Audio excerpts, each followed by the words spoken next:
Hola, muy buenas a todos. Hoy vamos con otro paquete que vamos a ver de Flutter, un paquete que es muy interesante, que nos permite básicamente tener bases de datos en nuestras aplicaciones. Bueno, un poquito de contexto, como todos sabréis, supongo, en nuestras aplicaciones normalmente pues llega un punto en el que necesitamos a lo mejor tener bases de datos.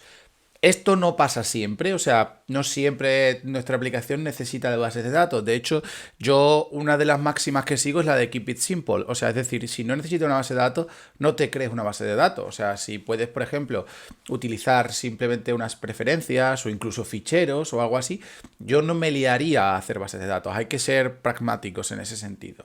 Pero sí que es cierto que hay puntos, hay casos en los que pues necesitamos de una base de datos. Por poner un ejemplo, tenemos una aplicación que lista noticias y tenemos una feature que nos dice que tenemos que tener almacenadas esas noticias en local para que el usuario justo al entrar pues ya vea todas las noticias y no tenga que esperar hasta que cargue la red. Pues en ese caso lo más normal suele ser tener una caché que expira cada X tiempo o directamente tener esas noticias en una base de datos.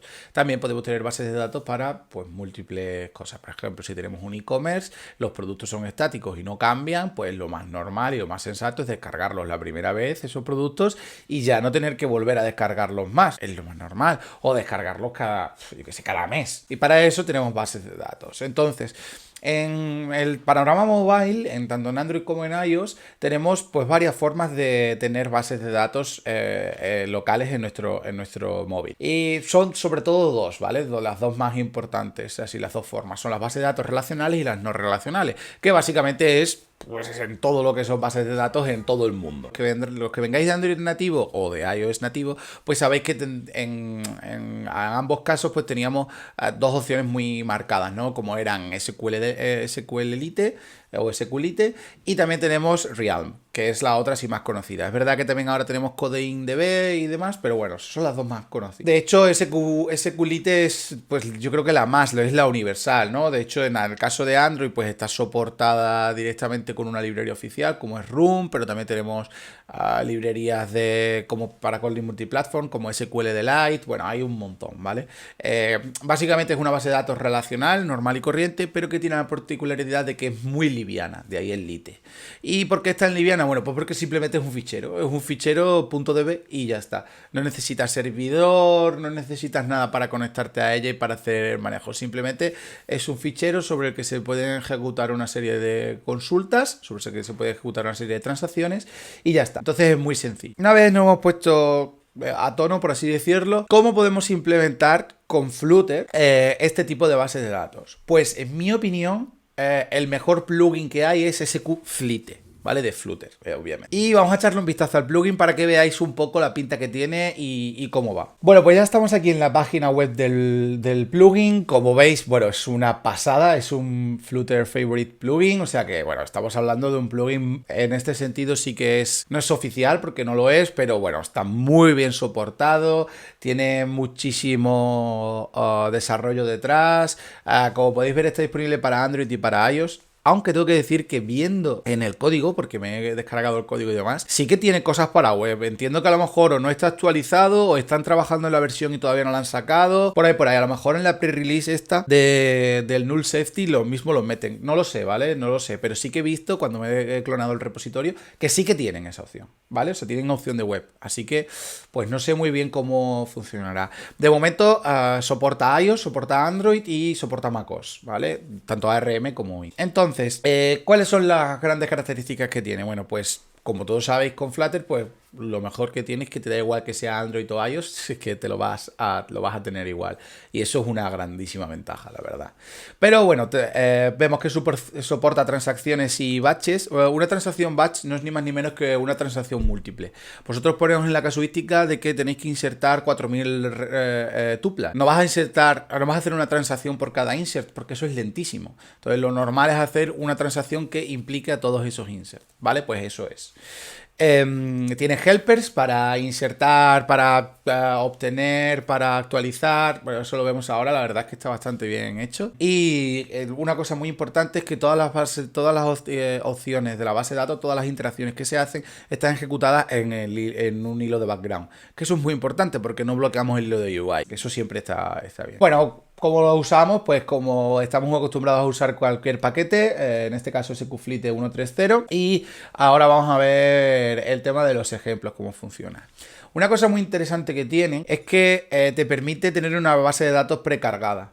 ¿Recordáis lo que os he dicho antes de, no, pero es que, ¿y si queremos usar una base de datos que, por ejemplo, tenga productos, los productos cambian una vez al año, suponed, y resulta, joder, es que tengo 1000 y pico de productos, ¿cómo voy a hacer que el usuario se descargue 1000 y pico productos a la vez? Bueno, pues lo que puedes hacer es incluir una versión con muchas cosas precargadas ya en base de datos y solamente actualizar lo nuevo. Eso suele ser una práctica bastante habitual. Y podemos hacerlo tal cual así. De momento esta es la opción de abrir una base de datos normal y corriente, pero sí que la podemos abrir desde los assets, lo cual está de lujo. Y bueno, como veis es muy sencillo, es muy similar al uso que podríamos hacer en Android y en iOS, Open Database y Closed Database. Y luego después aquí nos ponen unas operaciones de ejemplo. Como sabéis, en el caso de las bases de datos relacionales, todo se tiene que ejecutar dentro de una transacción, ¿vale? Es decir, yo abro una transacción, inicializo una transacción, hago lo que tenga que hacer y luego después ya en función de eso, pues cerraré o si hay algún error reintentaré o lo que sea, pero todo se tiene que ejecutar dentro de una transacción. ¿Por qué se hace esto? Bueno, pues para garantizar la integridad de los datos, para que en dos threads y todas estas cosas, pues no haya dos procesos que puedan machacar un dato y otro. Pensad que al final esto es un fichero al que hay que acceder y hay que acceder de forma segura. Pero todo eso, como veis, nos lo da la librería. De hecho, el uso es muy sencillo. Simplemente tengo un Open Database para crear la base de datos y a partir de aquí ya puedo ejecutar transacciones. Vale, que como veis, os digo, es muy sencillo. Tenemos la función transaction en la que podemos ejecutar pues ya todo. Una cosa que es interesante es que podemos ejecutar consultas raw. O sea, consultas directamente a pelo, consultas SQL. Como veis aquí, tenemos un create table, por ejemplo. También tenemos aquí un insert, que son consultas normales. Aunque también podemos hacer, ahora lo veremos con los helpers, podemos hacer también otro tipo de consultas que son como un poco menos a bajo nivel. ¿Vale? Pero bueno, como veis, se puede hacer consultas que siempre va a llegar, a lo mejor vas a tener el caso en el que tengas que hacer un par de joins que sean más complejos de lo habitual y lo normal va a ser acabar usando una consulta raw, pero solamente en esos casos. O sea, usualmente tú no vas a hacer inserts, vas a hacer updates y vas a hacer deletes, o sea, pero bueno, sí que está muy bien tenerlo. Y con respecto a los helpers, pues está muy bien. Además, me gusta una cosa y es que esto que estás haciendo aquí prácticamente te vale también si tienes modelos de red. Porque la fórmula que sigue es la típica de Flutter. Y es que me creo dos funciones. Una para pasar a algo, en este caso a un mapa, que tiene la misma pinta exactamente que esto de Firebase, que un mapa de Firebase, o que cuando tú lo obtienes con un JSON. Y la otra es pasarlo a mapa. O sea, yo lo recibo de un mapa y mapeo mi objeto y me lo creo, lo construyo, o la otra solución que es pasarlo a un mapa. Entonces, de esta forma, la verdad es que se nos simplifica mucho todo, porque, bueno, yo tengo mi modelo de dominio, que en este caso sería el todo, que ahora lo vamos a ver en el ejemplo, y lo único que necesito son las funciones toMap y las funciones fromMap. Y en estas funciones yo encapsulo toda la lógica. Por ejemplo, como estáis viendo aquí, pues él lo que hace es que tiene las columnas aquí, estas son las tres columnas que hay, y bueno, le pone el nombre de la columna. Entonces, en el mapa que me viene de SQFleet directamente, pues me viene el nombre de la columna ya mapeado. Entonces, yo lo único que tengo que hacer es esta función, fromMap, y ya está. Y en el caso contrario, pues yo lo que hago es pasarlo a map, ¿vale? Lo paso a map y ya está, es pasarlo a un mapa, no tiene ciencia ninguna. Y luego después, como veis, pues puedo crearme yo mis funciones de extensión, por así decirlo, que no son funciones de extensión, pero sí que son funciones dentro de este DAO. Vamos a llamarlo DAO.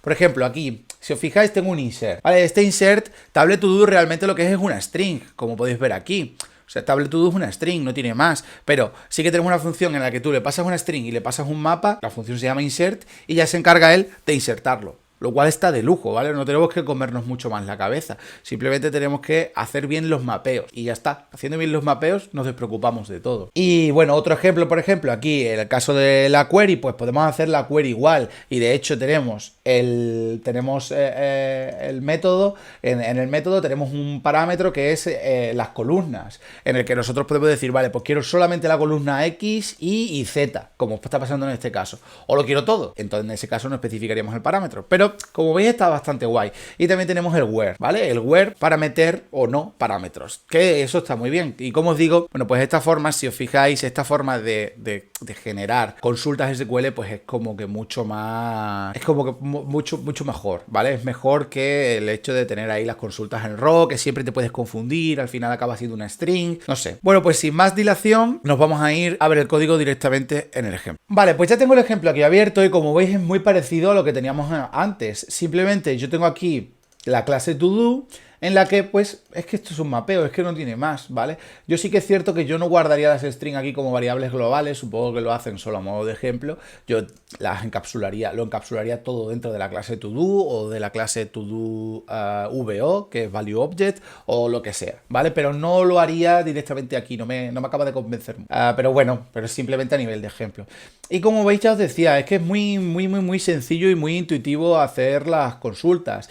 Como veis aquí, ¿qué es lo que estamos haciendo? Pues primero creamos una base de datos, ¿vale? Hacemos un open de una base de datos y luego después simplemente pues tenemos las funciones que nos ha creado, que tenemos que crear nosotros para interactuar con la base de datos. Aquí nosotros encapsulamos todo lo que es la lógica de la base de datos y ya está, y no nos tenemos que preocupar por nada más. Realmente, como veis, es un uso muy sencillo. De hecho, aquí en el ejemplo, la verdad es que el ejemplo que tiene está muy guay porque puedes ver un montón de cosas, puedes ver cómo hace muchos test y demás, que luego después por consola, pues él te saca toda la información que va haciendo y todo esto. Es bastante interesante. Una cosa que tiene Android Studio, pero que no tenemos para Flutter de momento, es el Database Explorer. O sea, si tú estás conectado a un dispositivo con Android Studio, una aplicación de Android, tú directamente puedes ver la base de datos. Aquí directamente no podemos abrirla, ¿vale? No me deja porque me dice que no está asociado y que no lo encuentra. La verdad es que es una pena